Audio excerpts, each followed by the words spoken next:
da ANAP, eu tenho um grande prazer de dar início a essa sessão do que chamamos aqui Dicas do Líder.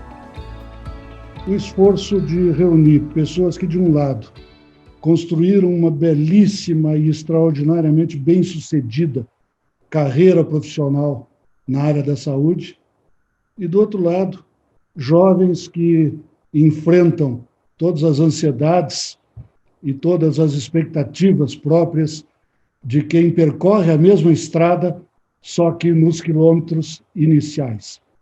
Os nossos dois convidados de hoje, eu posso apresentar de diversas formas. Eu poderia, por exemplo, dizer que Paulo Chapchap é um médico renomado, com uma impressionante carreira na área de transplantes, ou poderia dizer que ele é um presidente muito bem sucedido executivamente no Sírio-Libanês e que há pouco aceitou um novo desafio e é conselheiro estratégico de negócio e oncologia do DASA. Mas eu não vou apresentá-lo assim. Porque eu também poderia apresentar o professor José Camargo, nascido em Vacaria e até hoje lá em Porto Alegre, como um caso impressionante de adesão, entusiasmo, competência na área de transplantes de pulmão e uma liderança incrível na medicina no Rio Grande do Sul e no Brasil. Mas eu também não vou apresentá-lo assim. Eu prefiro, pelo que conheço dos dois, apresentá-los como dois seres humanos que continuam teimando que medicina se faz com empatia, que medicina é tratar humanos. Frase de José Camargo: eu gosto de gente. Paulo Chapchap também gosta de gente.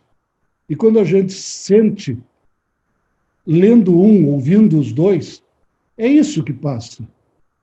Desculpem dizer isso, mais do que os dois médicos extraordinários, a lição que provavelmente quem é mais jovem precisa receber dos dois é a experiência de fazer medicina com um profundo senso humano.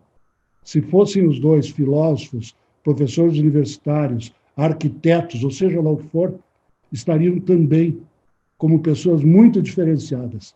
Porque antes de médicos, antes de cientistas, são dois grandes seres humanos de uma medicina que só deveria ser assim, mas que, infelizmente, não é mais tanto assim. E daí vem a minha primeira provocação. Esse médico empático, humano e preocupado com humanos é uma figura do passado ou ele tem espaço nessa medicina com todas essas mudanças que vêm aí? Caro doutor Camargo, obrigado, e fica aqui a minha primeira provocação. Obrigado, Brito. Eu acho que a primeira coisa importante é registrar o momento que nós estamos vivendo do ponto de vista de ensino médico. As grandes universidades internacionais já se deram conta que a retomada do humanismo na medicina é uma exigência intransferível. E todas as grandes universidades já incluíram humanidades no currículo. E isso não é por acaso. Quer dizer, há consciência de que, na medida em que fomos perdendo espaço na afetividade do paciente, nós encolhemos como profissionais. E essa é uma necessidade de reconstrução imediata. E todas as escolas de grande prestígio no mundo têm se notificado por medicina narrativa, por exercício de seminários que discutam a relação médico-paciente intensamente, com simulações e tal. Eu tenho trabalhado muito nisso por ter também a consciência de que nós temos que melhorar a nossa pedagogia médica, indo além da verdade que está nos livros, que essa é acessível a todos, fazendo seminários e encontros que discutam verdades que nunca estiveram nos livros, porque elas envolvem o sentimento que é diferente em cada paciente. Fazer o estudante de medicina entender que ele está tratando pessoas que são, felizmente, diferentes, significa suplantar a chatice que seria fazer medicina preocupado só com uma doença. Porque essa é monótona. Depois de 10 anos, se descobre que é uma chatice porque a monotonia é atônica. mas por trás da doença tem um tipo original em cada paciente. E quando o médico se encanta com essa descoberta, ele se revela, ele nunca mais será o mesmo que persegue coisas medíocres. Caro Paulo Chap. Eu acho que o que o professor Camargo disse é a expressão da verdade, e alguns buscavam isso naturalmente. Então, a gente costuma dizer que o bom médico, tecnicamente, apenas tecnicamente, é um mau médico, na verdade. Se ele não tiver uma dimensão cultural maior da medicina, e a gente diz aí o humanismo, a sensibilidade ao outro, o gosto da pessoa, e principalmente, porque é fácil gostar da pessoa igual a você, né, em que você encontra identidades, mas o processo de desenvolvimento tem que vir com o desenvolvimento da empatia para aquele diferente de você, muito diferente de você. E quanto mais diferente, a relação fica mais rica. E precisa haver esse entendimento no médico. Aquele que é diferente de origem social, aquele que é diferente de gênero, ou de escolhas, de opções sexuais, aquele que é diferente de cor, aquele que é diferente de pensamento, aquele que é diferente de valores até, em certo sentido, porque o médico não julga isso, ele não muda a sua postura médica de acordo com qualquer outra desconforto que exista na relação com as outras pessoas. Eu me lembro muitas vezes, no Sírio-Libanês, a gente tratava, às vezes, de políticos de grande notoriedade, e tinha aquelas coisas, mas por que trataram dele, né? Fez tanto mal para o Brasil, está envolvido em tantos males. Ao médico não cabe isso. Né? Ao médico cabe desenvolver, naquilo que tem de bom nas pessoas, uma empatia e exercer a sua atividade médica. Eu digo assim, quando a gente acrescenta no currículo, isso tem que ser feito, mas não basta. É preciso que os jovens profissionais da área da saúde, médicos e não médicos, tenham acesso a uma imersão cultural que vá muito além dos livros técnicos ou do conhecimento técnico e que possam, através de outros livros, de outras leituras, sensibilidade a diferentes formas de arte, que possam desenvolver essa capacidade de entendimento que vá além do reflexo imediato do seu entendimento e que possibilite uma relação muito mais profunda de sensibilidade no seu contato com os pacientes. Eu costumo dizer que a identidade dá conforto, mas o que realmente dá riqueza de valores é a diversidade. E a oportunidade dos profissionais de saúde de conviverem com a diversidade é única, e eles saem enriquecidos não só para o exercício da medicina, mas também para todas as suas outras atividades. Quero emendar uma outra questão antes de passar aos jovens que participam desse debate.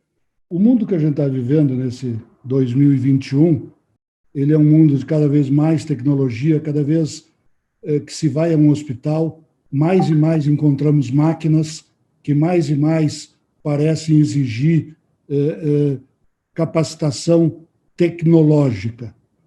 A mesma medicina hoje, ela é muito mais pluralizada, digamos, em hospitais, profissões, especialidades, concorrência, dificuldades de até sobrevivência profissional em muitos casos.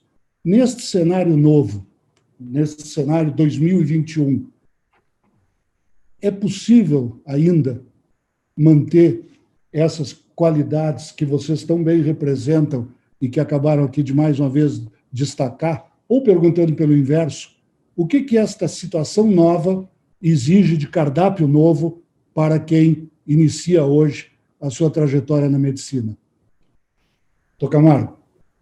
Eu acho que a primeira coisa que a gente tem que chamar a atenção é que nós somos obrigados a oferecer ao paciente a melhor tecnologia disponível.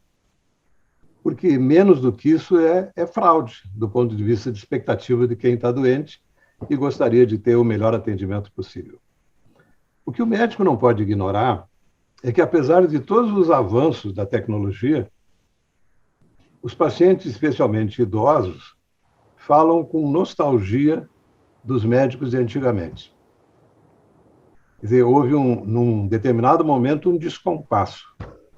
O sentimento do paciente continua exatamente igual, e o médico foi se distanciando, os braços da tecnologia são muito longos, né? E eles foram ficando cada vez mais distantes. O bom médico é aquele que percebe que, dispondo da melhor tecnologia, ele não está avaliando o sentimento do paciente. E as coisas que impressionam ao leigo não doente, ao marqueteiro, não tem nada a ver com o sentimento do doente.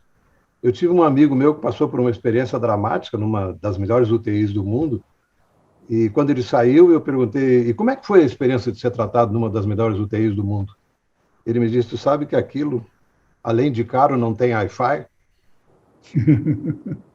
Era uma necessidade que ele gostaria de ver satisfeita. Quer dizer, uma coisa que o hospital tem e que alegra o diretor, o gestor e tal, e a outra coisa é o que o paciente vê. E o que ele vê e sente, frequentemente, é absolutamente ignorado. É comum os pacientes se queixarem que os médicos modernos entram no box da UTI e olham todos os monitores antes de olharem para a cara dele. E se os monitores mostrarem que as coisas estão bem e o paciente disser que não, ele provavelmente vai receber um tranquilizante, ele está fora da realidade. Porque a realidade dele é o medo, e o medo da morte é universal e permanente. Nada disso se modifica com o monitor colorido ou as coisas que alegram tanto ao leigo, né, distante da doença.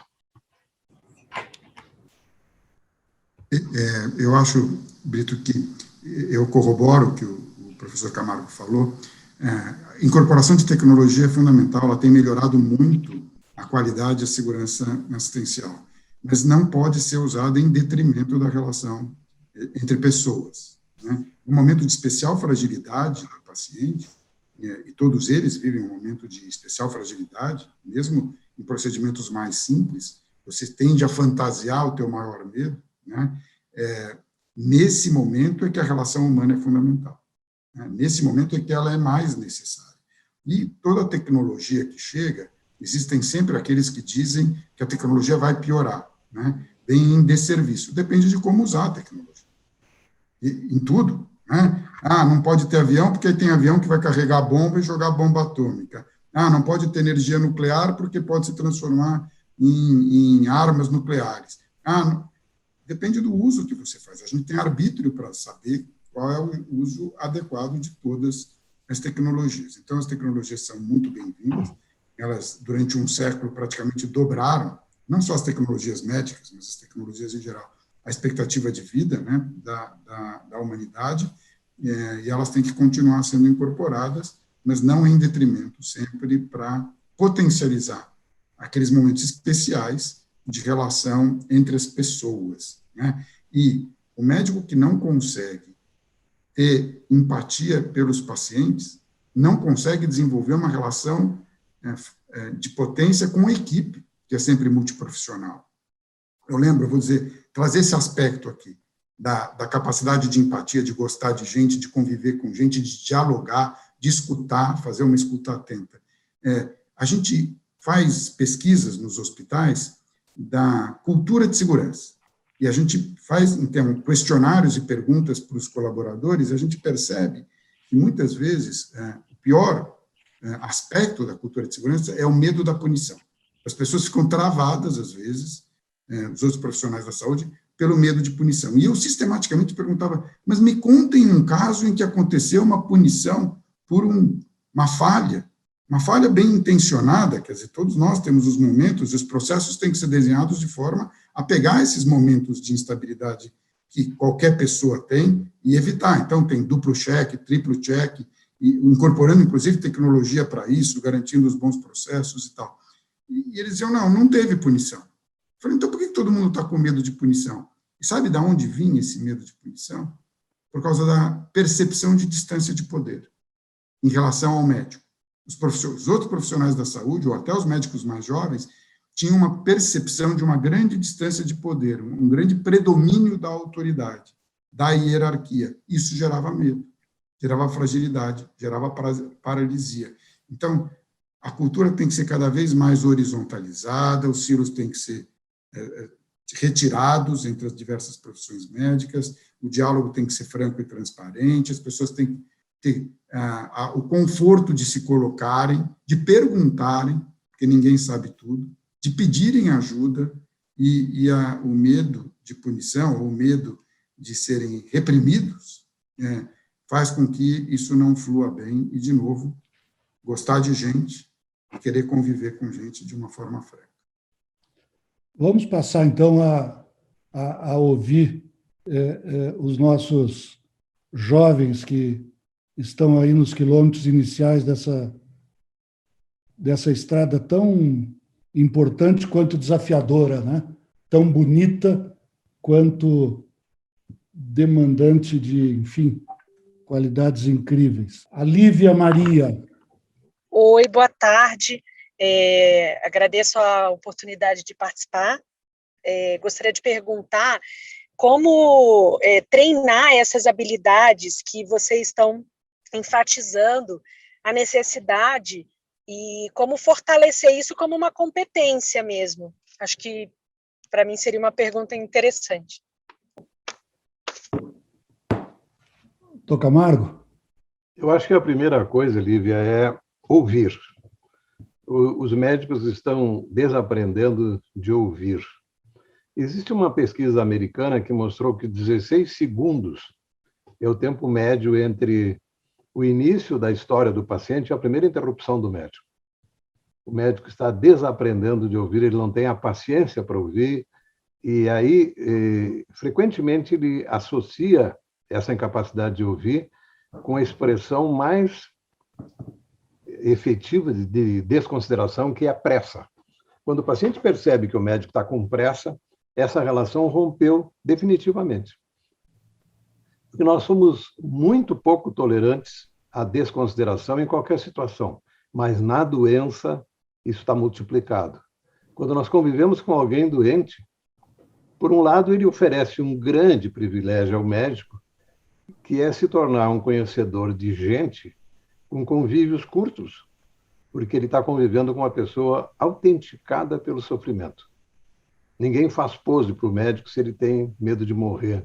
Nós podemos assumir várias posições falsas para tentar impressionar pessoas de diferentes especialidades, mas isso não ocorre em medicina. Eu costumo dizer que quando o médico, com 10 anos de prática, não se tornou ainda um especialista em gente, ele está subestimando uma matéria-prima preciosa, que é a disponibilidade de espírito de quem está assustado com a perspectiva de morte.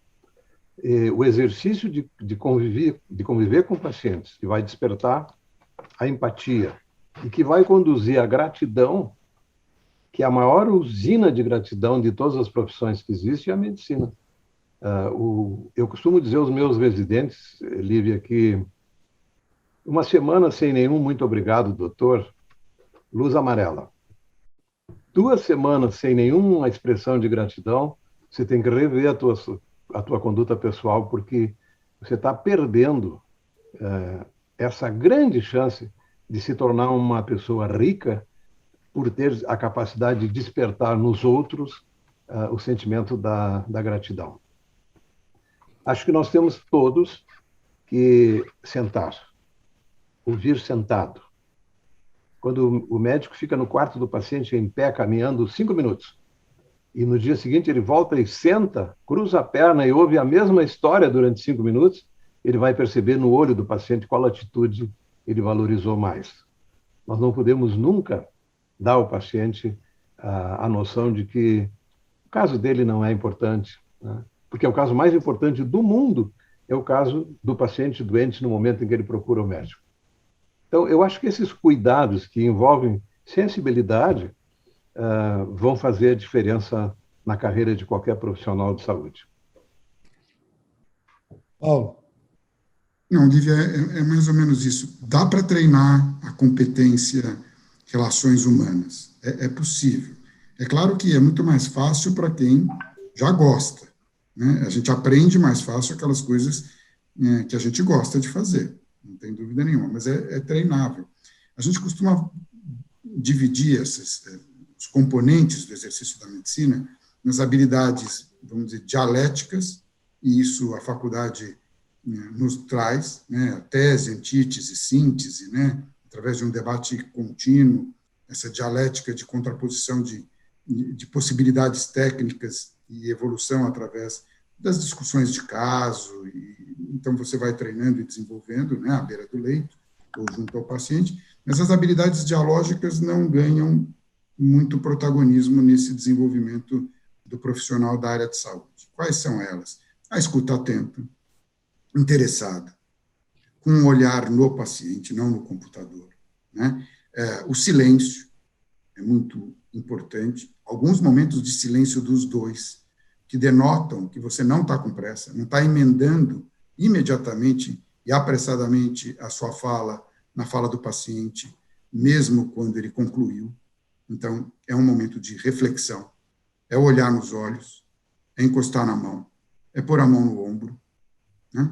Então, essas demonstrações de que aquele é um momento único em que você está fazendo uma análise profunda, um interesse nas necessidades do paciente e dos seus familiares, das pessoas em torno, essas coisas todas podem ser desenvolvidas com o tempo, treinadas, e nós precisamos nos dedicar a elas.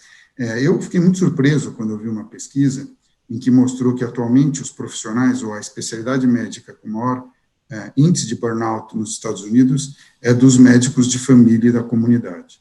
Me surpreendeu, porque no meu tempo os maiores índices de burnout estavam em médicos de terapia intensiva, em anestesiologistas, em médicos da unidade de emergência, todos aqueles que podiam ser surpreendidos por casos de grande complexidade, grande gravidade, inesperadamente, e que poderiam ter momentos de fragilidade ao lidar com essas situações inusitadas, que às vezes podiam até ultrapassar o seu conhecimento, a sua experiência, o seu conforto na atuação médica. E eu fui tentar entender por que aquilo acontecia. É porque eles foram colocados na linha de montagem. Então, eles precisam atender um paciente a cada tantos minutos, no retorno a tantos outros minutos, tem alguém cronometrando esse tempo. Então, eles entraram, literalmente, na linha de montagem do atendimento ao paciente. E se exigindo deles, numa avaliação do paciente, que eles tenham uma avaliação positiva, dizendo que nós também estamos medindo quanto que o paciente valorizou esse contato que você teve com ele. Então, você põe um controle em cima dele e exige que ele desenvolva uma relação especial com o paciente. Isso, obviamente, gera um estresse tremendo para o profissional, né, da saúde. E uma grande insatisfação, e essa insatisfação se reflete, inclusive, não só em problemas de saúde mental, mas como abandono, inclusive, da medicina, por um grande número de profissionais que deveriam ser os generalistas, aqueles clínicos gerais, é só outro nome para isso, que desenvolveriam uma relação muito próxima com o paciente e seus familiares, que também estão sob a responsabilidade dele. Então, a gente tentou recriar a figura do clínico de família, do clínico geral, com um laço maior pelo conhecimento e pelo contato, mas tratamos dele como um operário de uma linha de montagem. Há uma pergunta aqui da Mariana Soares, que acho que convido vocês a visitarem esse mundo nem sempre fácil da realidade hoje, da prática médica ou do ensino médico no Brasil. A pergunta é a seguinte: por que a universidade anda tão distante da prática médica real? A universidade, Brito, ela está orientada por padrões tecnológicos que precisam cumprir currículos, e ela está muito mal servida em várias áreas de professores que usam a universidade como um bico, sabe?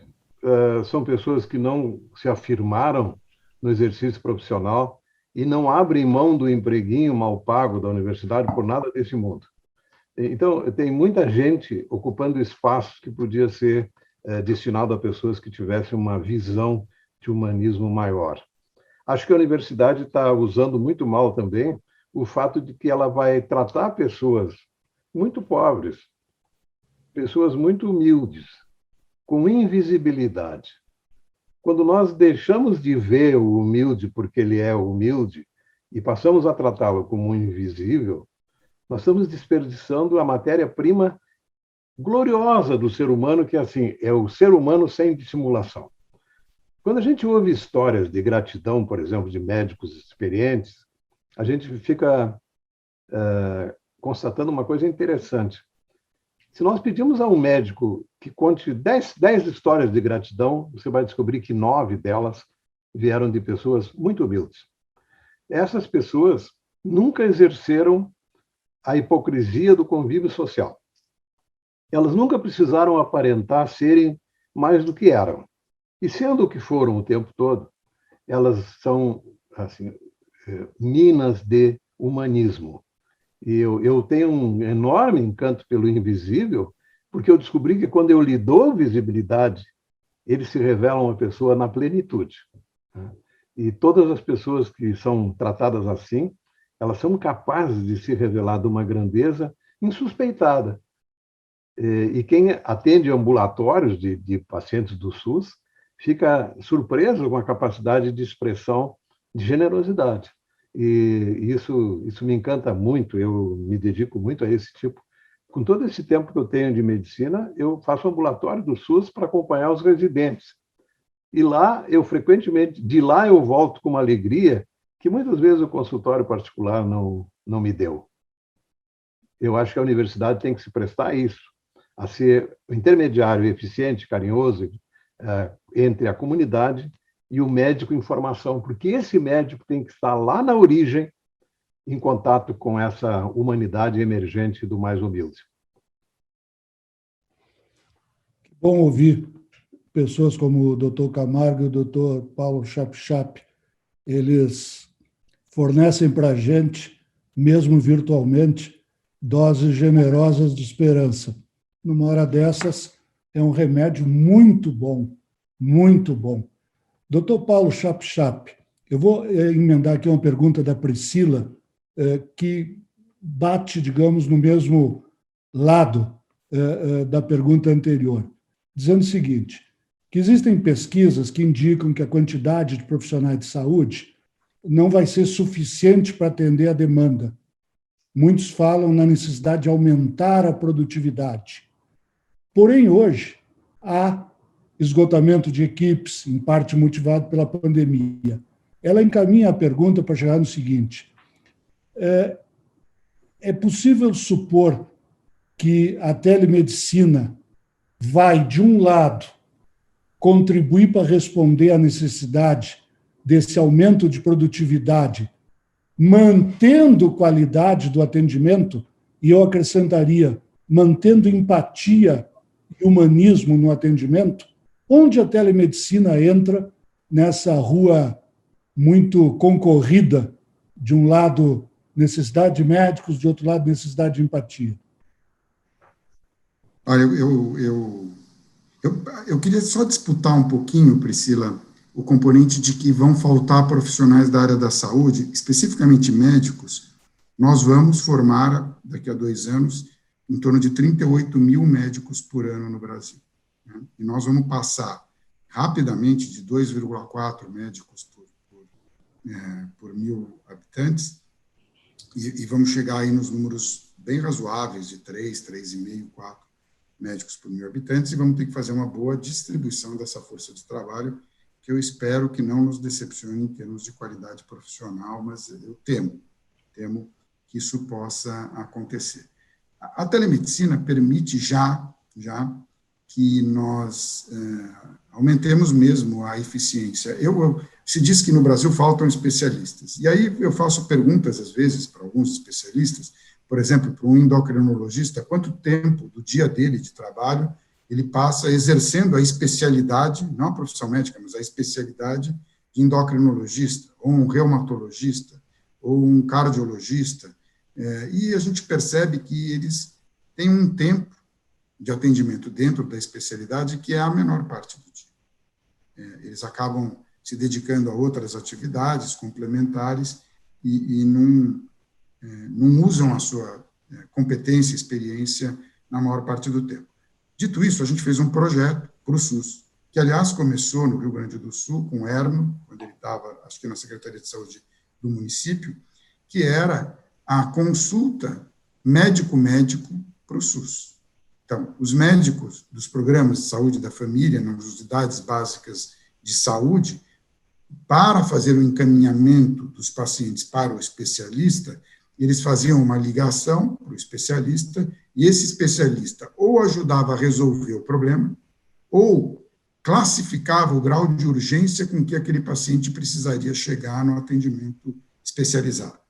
E a gente fez isso por telemedicina. Começou no Rio Grande do Sul, depois, através do Sírio-Libanês, do PROAD, a gente fez para o estado do Amazonas inteiro, para a cidade de Belo Horizonte, para a cidade de Porto Alegre, para 5 ou 6 centros no Brasil, sendo que no Amazonas foi para o estado inteiro, então era muito impactante, porque imagina as distâncias que implicariam numa viagem à procura de um especialista e quantos problemas a gente conseguia resolver orientando o médico do paciente quanto à próxima conduta. Foi um projeto muito impactante que diz que no Brasil a utilização da telemedicina, pelo menos médico a médico, mas pode ser também no futuro médico-paciente, está sendo feito agora no ambiente da pandemia de Covid. Eu espero que a regulamentação permita que isso se continue mesmo depois da pandemia, mas o médico pode ser empático através da telemedicina, pode ser sensível através da telemedicina, ele pode, porque ele cria essa empatia através do diálogo. É claro que caberá ao médico julgar se naquela situação específica, em que ele faz médico-paciente direto, existe segurança suficiente para dar algum encaminhamento diagnóstico ou terapêutico. Se ele achar que não tem, esse paciente precisará ir à presença de um médico. Se ele achar que tem segurança suficiente, o processo poderá se encerrar naquele momento. Mas médico a médico, eu não tenho dúvida que haverá a consagração da telemedicina, com competências complementares, com consulta ao especialista, já na presença do paciente, então, durante a consulta do paciente, de tal forma que o especialista poderá fazer outras perguntas que não tenham sido respondidas antes, ou poderá pedir um exame físico daquele médico generalista que está lá com o paciente para complementar a avaliação que ele vai fazer e a decisão conjunta entre os dois. Então, sim, a telemedicina veio para contribuir e vai ajudar muito num país como o Brasil. Existe agora, no meio dessa discussão sobre telemedicina, eu queria acrescentar esse questionamento ao doutor Camargo, existe uma discussão lá entre os deputados e o CFM e quem está discutindo a regulamentação sobre a seguinte situação concreta. O CFM defende que, pelo menos, a primeira consulta, através desses mecanismos de telemedicina, exige que haja a presença de um médico ao lado do paciente, não importa onde ele esteja. Então, teríamos um médico numa ponta, conversando com o paciente na outra, desde que, segundo o CFM, este paciente tenha ao lado dele um médico. Quem é contrário diz, meu Deus do céu, se houvesse um médico lá naquele lugar remoto, talvez nem precisasse da telemedicina. Tá? Como é que os senhores veem esse aspecto específico? Porque ele remete um pouco a essas questões de presença humana, empatia, enfim. Eu acho que o Conselho Federal de Medicina tem razão em muitos desses casos, porque muitas vezes o primeiro contato é decisivo para o desfecho. Mas isso que o Paulo estava comentando, de que o médico auxilia o médico à distância, ele pode realmente fazer a telemedicina efetiva do ponto de vista de garantia técnica, de que nada importante escapou. O problema a telemedicina tem servido para inúmeras coisas, em algumas especialidades, de maneira fantástica. Por exemplo, patologia, radiologia. O que se faz de radiologia à distância, né, é frequente a gente receber pacientes da fronteira com a Argentina trazendo laudo radiológico do melhor radiologista de Porto Alegre. Quer dizer, eles têm um contato, mandam material hoje, as imagens circulam com uma velocidade impressionante, no dia seguinte ele tem o melhor laudo possível. Trabalhando com transplante, eu me dei conta do número de viagens inúteis que a gente fez em noites tenebrosas, assim, para chegar ao lugar onde estava o potencial doador, e descobri que os pulmões não eram normais, o intensivista não sabia julgar a radiografia. Hoje, a primeira coisa que nós recebemos quando temos um potencial doador é a radiografia de tórax e todos os dados que nós precisamos. O Serviço de Pediatria da Santa Casa de Porto Alegre tem um convênio com o Serviço de Pediatria de Roraima e 2 vezes por semana eles fazem rounds para discussão dos casos graves e dão continuidade e tal. Então, eu acho que a telemedicina médico-médico certamente é uma maravilha. Qual é o problema da telemedicina como instrumento isolado? É quando o paciente, de fato, está doente. Eu digo assim porque uma muito grande parte dos pacientes que consultam não tem doença orgânica. Eles estão, teoricamente, procurando um ouvido potencialmente treinado para ouvi-los. E uma conversa gentil vai fazer bem, mas ele precisa ter o médico perto. Por que não funciona em todos os casos, especialmente nos casos graves? Porque a medicina se alimenta de compaixão. E compaixão não é um sentimento que se contente em ser visto. Compaixão tem que ser tocado. E menos do que isso é subatendimento. A gente tem visto, tem circulado pela internet situações assim, por exemplo, o Ernesto Ventura, presumivelmente um mexicano morando numa cidade no interior da Califórnia, recebeu no fim da tarde o funcionário do hospital com um robô, engatou na tomada, apareceu no screen o médico que disse que as notícias eram ruins, ele tinha poucos dias de vida e seria prescrito analgésico proporcional ao seu sofrimento.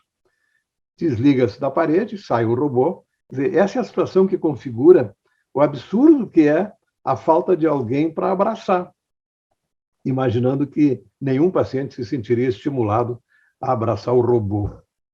Então, tem algumas situações dramáticas da doença mais grave, com expectativa de desfecho desfavorável a curto prazo, em que a presença do médico é completamente insubstituível. E eu acho que essa recomendação do Conselho Federal de Medicina é razoável, que o primeiro contato e, a partir daí, o segmento possa ser feito por via virtual. Há uma pergunta aqui, uma provocação interessante da Ana Alexandre, nos seguintes termos. O médico sempre foi o grande protagonista na saúde, teve muito protagonismo, mas com a pandemia, segundo ela, outras profissões, como enfermagem, por exemplo, acabaram assumindo um papel extremamente importante, também protagonista. Então, ela pergunta, vocês acreditam que a pandemia, de alguma forma, veio quebrar a soberania do médico? Como vocês fazem a leitura dessa nova relação entre médicos e uma equipe multidisciplinar? Dr. Paulo Chapchap. Eu sou um crítico muito contundente do que se chamou a lei do ato médico, né? Eu acho que houve um enorme exagero corporativista no que se reserva ao médico, na atuação junto ao paciente. Eu convivi, e certamente o professor Camargo também, nos Estados Unidos, na década de 80, em que, durante um transplante de fígado, 80% do tempo do cuidado com o paciente do ponto de vista anestésico era dado por uma enfermeira anestesiologista, e que tinha toda a formação para cuidar do paciente, a cabeceira do transplante, nos momentos menos críticos daquela evolução, e o anestesiologista entrava para fazer a complementação. Hoje, 95% do tempo que um paciente está internado no hospital, ele está sob os cuidados do time assistencial e não do time clínico, né? É claro que o médico faz a prescrição, toma as decisões, mas tem momentos muito críticos da assistência ao paciente que estão totalmente sob a responsabilidade dos profissionais da assistência. Então, eu acho que nós temos que equilibrar mesmo mais esse protagonismo. A equipe tem que ser uma equipe multidisciplinar e tem que ter um respeito, mais do que um respeito, um trabalho em equipe de alta performance muito bem realizado, com a participação e a valorização dos outros profissionais da área da saúde. Não existe terapia intensiva que não tenha qualidades ou resultados muito diferenciados, em que não tenha bom pessoal da enfermagem e da fisioterapia, por exemplo. Toda a assistência ventilatória hoje, o professor Camargo sabe, é basicamente dirigida pelos fisioterapeutas que têm um preparo extraordinário na monitorização do paciente e na evolução do cuidado ventilatório também. Então, eu acho sim que a gente precisa equilibrar mais, e no Sírio-Libanês a gente tinha 450 residentes, mais da metade deles eram de outros profissionais da saúde, não médicos. E as nossas residências de enfermagem, fisioterapia, farmácia, biomedicina, física nuclear, eram muito disputadas, nutrição, muito disputadas, e a gente obtinha um resultado extraordinário da formação desses profissionais, que, aliás, aqui, em parênteses, a dedicação ao ensino numa instituição de saúde é fundamental para a manutenção da excelência dessa unidade de prestação de serviços de saúde. O profissional que se dedica ao ensino, ao desenvolvimento de outros profissionais, ele tem que estudar, ele tem que aprender, ele tem que sistematizar o conhecimento para poder transmitir, e provocado assim, ele se torna sempre um profissional atualizado e melhor. Então, vamos equilibrar mais o protagonismo no cuidado com o paciente. Essa é a minha opinião. Doutor Camargo, tem uma pergunta aqui do Edson Yanagita, me pareceu muito interessante. Ele diz assim: na minha formação de médico, me foi ensinado que a anamnese, aquela entrevista inicial, oferecia cerca de 80% da oportunidade do diagnóstico. Hoje, a gestão retira o tempo da anamnese e reclama de excessivos exames subsidiários. Onde achar o equilíbrio do tempo, onde equilibrar essas necessidades aparentemente contraditórias? Eu acho que a coisa mais importante já é antecipar a evidência de que a maioria das pessoas que consultam não tem doença orgânica. E uma história bem feita vai dispensar uma grande quantidade, uma absurda quantidade de exames complementares que uma história bem feita já descobre de antemão que é desnecessário. O que nós temos que treinar as pessoas é reconhecer aquele paciente que tem queixas vagas, múltiplas. Eu participei de um seminário há poucos dias que a pergunta era assim: o que tem o paciente que dói tudo? A dor é na alma, né? Esse paciente está sofrendo por outra razão. E uma das coisas mais contundentes que eu ouvi durante esse simpósio foi de uma psicóloga contando que ela conversa com o paciente, ouve as múltiplas queixas e diz o que lhe incomoda de verdade. Frequentemente há um silêncio e depois um choro convulso para falar do desemprego, do desamor da família. Quer dizer, as pessoas estão doentes de outras coisas que não apenas do corpo. E a sensibilidade da entrevista, ela tem que alcançar essa população que está carente muito mais de afeto do que de tomografia ou de ressonância. Mas isso é exercício de sensibilidade. Eu acho que nós estamos começando a treinar pessoas com essa perspectiva. Nós criamos na Universidade Federal de Ciências e Saúde de Porto Alegre a disciplina de a medicina da pessoa, para treinar os estudantes a valorizar coisas que o laboratório, a tecnologia não reconhece. Não tem como reconhecer. E eu digo mais, só um pouquinho, Brito, e essa sensibilidade tem que ter com o colaborador. A gente tem um projeto que é a Alegria no Trabalho, em que a pergunta-chave foi: o que importa para você? Para os colaboradores de beira do leito, o que importa para você?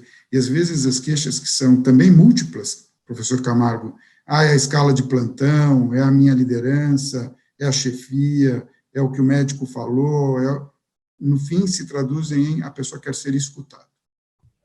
A pessoa quer ter a oportunidade de falar o que importa para ela.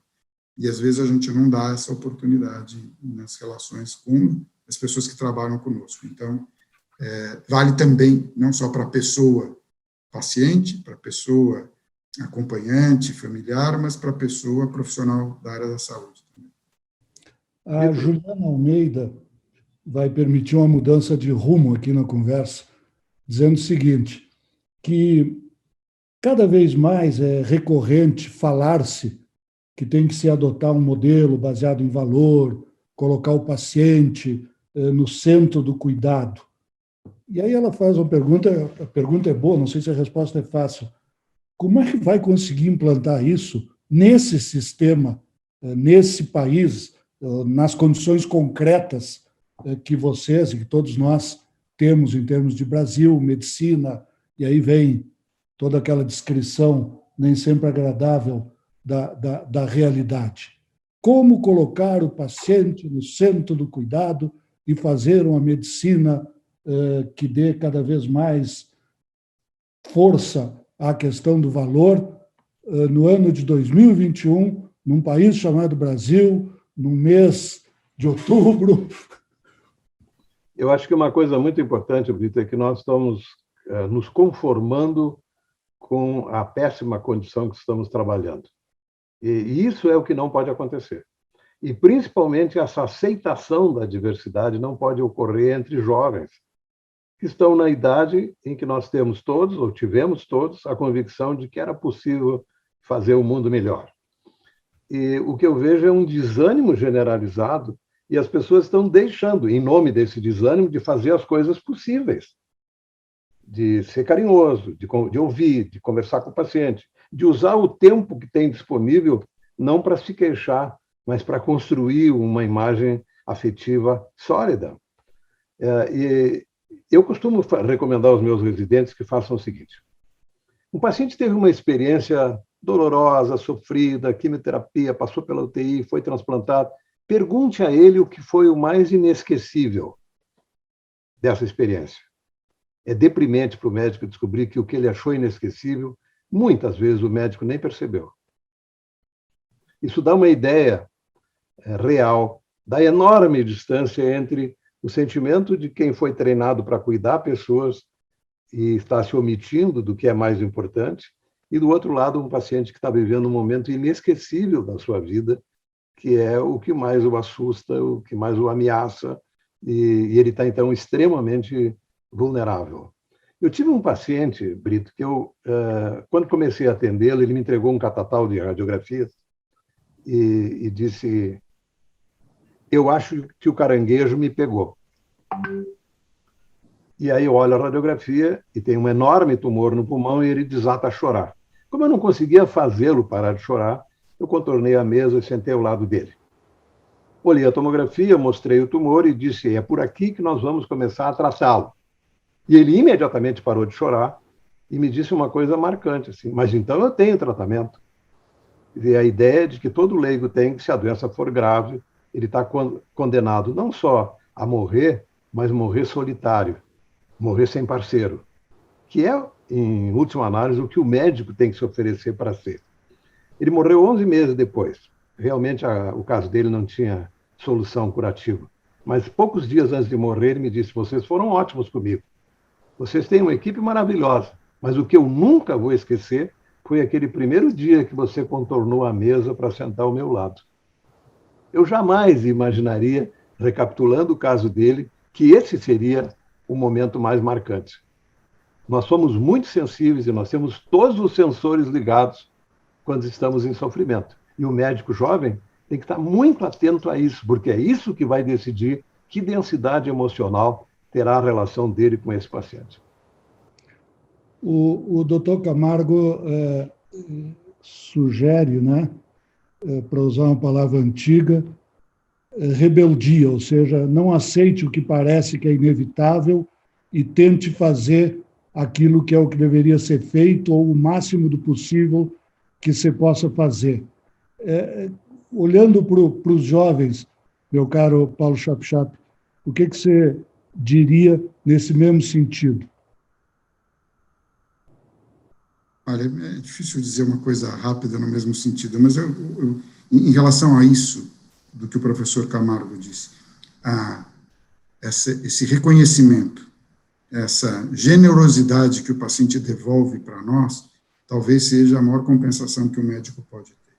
A solidariedade, ela volta, ela cria uma riqueza em você, um sentimento de satisfação que ultrapassa qualquer outro eventual dissabor do trabalho árduo, da perda de pacientes, né, da frustração de não conseguir tratar um caso avançado, mas a relação, do mesmo jeito que foi riquíssima, essa relação que o paciente estabeleceu com o professor Camargo por causa desse primeiro momento de sensibilidade e empatia, eu tenho certeza que foi riquíssimo para ele também e construiu a persona que ele é hoje, com essa sensibilidade e essa riqueza de valores que ele tem demonstrado aqui.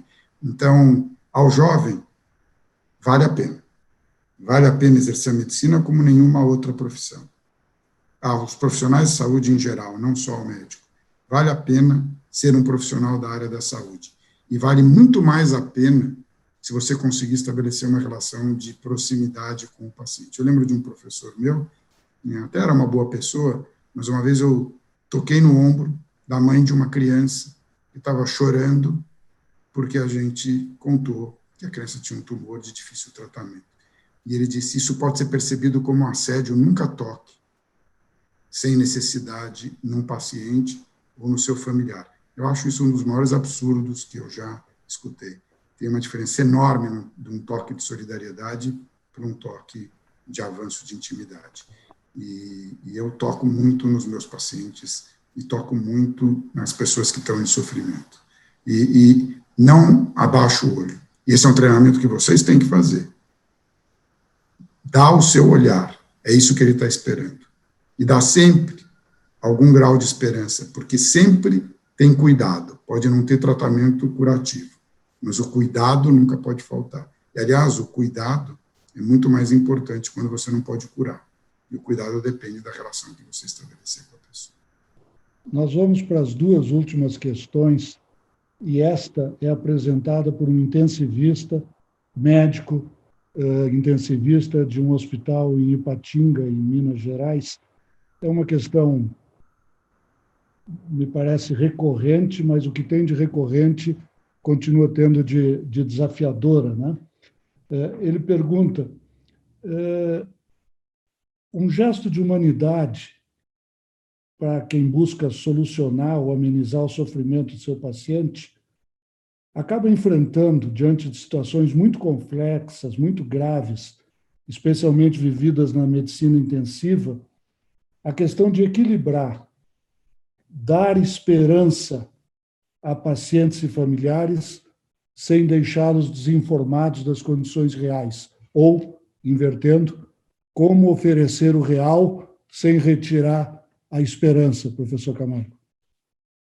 Eu acho que esse é provavelmente o maior exercício de sensibilidade que se exige do médico. Ele tem que manter, especialmente a família informada, mas preservar a esperança. E eu vejo com muita frequência os médicos usarem a verdade absoluta, que na maioria das vezes não é mais do que crueldade. Então, preservar a esperança, como disse o Paulo, é uma das coisas sutis, elegantes, inteligentes, sensíveis, que mantém muitas pessoas vivas no sentido de espiritual, as pessoas animadas, né? Eu cometi uma bobagem uns anos atrás que eu acho que é muito didática. Eu recebi um paciente com enfisema para trabalhar para transplante, que visivelmente tinha sido arrastado pela filha. Ele não estava com nenhuma intenção de consultar ninguém, dependendo de oxigênio há muito tempo. E como ele ficou assim num estado de desânimo contagioso naquela consulta, eu disse, olha, se isso tudo não for possível, nós vamos poder transplantá-lo. Ele nunca tinha ouvido a palavra transplante para aquela situação. Ficou eufórico. E eu internei uma semana depois para fazer os exames básicos para a seleção se o paciente tinha de fato condição de ser transplantado. E ele, ao fazer o primeiro exame importante, mostrou que ele não tinha coronárias. Eu saí do exame e disse para a filha que o nosso projeto tinha ido para o espaço, porque ele não tinha coração para ser transplantado. E a filha me disse, doutor, eu não sei o que vai ser do meu pai. Porque depois que o senhor falou em transplante, mudou a vida dele. Ele passou a tomar banho cedo, fazer ginástica com oxigênio, chamou os amigos para jantar aqui em casa, que nunca mais tinha ocorrido desde que a minha mãe morreu. E agora, se eu disser para ele que ele não vai poder transplantar, eu não sei o que será da vida dele. E eu fiz uma coisa que, pensando bem, muito louca. Eu coloquei ele numa lista de espera fictícia. para fazer reabilitação, que todos os candidatos a transplante fazem, e que ajuda quem tem enfisema. E ele foi o melhor candidato a transplante, entre aspas, que nós tivemos. Ele participou de programa de televisão para comover a comunidade para doação de órgãos e tal, e morreu 11 meses depois, nem um dia antes. Nós demos de presente para ele, por esperança, um transplante do que ele mais necessitava, que era isso, ter quem mantê-lo esperançoso de conseguir mudar de vida. Eu acho que essas coisas marcam a vida da gente porque tem um impacto indelével no destino daquela pessoa que, imagina se ele sabe naquele dia que ele não tinha nada para fazer, provavelmente teria vivido 2 porcos meses sem nenhuma alegria, sem nenhuma expectativa. Eu sou um defensor incondicional da esperança nessa situação. E importante dizer, esperança, mas permitindo que ele viva bem também, sem enganar. É uma esperança sem enganar. É um equilíbrio muito sutil, como disse o professor Camargo, porque ele pode querer ter algumas conversas importantes e definitivas com algumas reconciliações. Então, ele precisa ter ideia da gravidade, mas sem tirar a esperança. E eu faço, às vezes, uma brincadeira. A gente não sabe por quê, mas, às vezes, até um câncer avançado, que a gente prognostica uma sobrevida curta, tem uma sobrevida longa. A gente não acerta sempre. E é baseado nisso que eu acendo a chama da esperança para o paciente. Né? E você pega uma paciente com câncer avançado de mama, é claro que 95% das pessoas vão morrer no espaço de meses ou um pouco mais de um ano, mas tem sempre aqueles 5%, 3%, 4% que vai viver 5 anos. Então, essa é a chama que eu acendo. Né? Mas dizendo que sim, é grave, e que as reconciliações, as conciliações que a pessoa deve fazer, sem marcar data, elas são importantes, porque são importantes para todo mundo, não só naquele momento, mas aquela é uma oportunidade. Isso enriquece muito as relações humanas nesses meses de grande fragilidade.